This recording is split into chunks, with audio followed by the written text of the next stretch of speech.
Assalamu alaikum everyone. Welcome to Enjoyable Kitchen.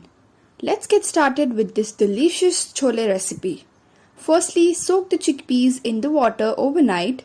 In the morning, drain the water and rinse the chickpeas again. Add them in the cooker along with water, salt and turmeric powder. Take about 2 to 3 whistles.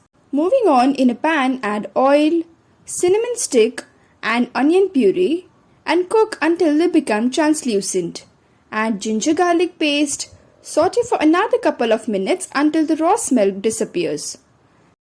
Add the tomato puree and cook until the oil starts to separate from the masala. Then goes in coriander powder, red chili powder, Kashmiri red chili powder, salt, chaat masala and chole masala. Cook for a few more minutes. Then add the cooked chickpeas to the pan and mix well. Simmer the flame and cook the gravy for about 10 to 15 minutes. Garnish with fresh cilantro and your delicious chole is ready.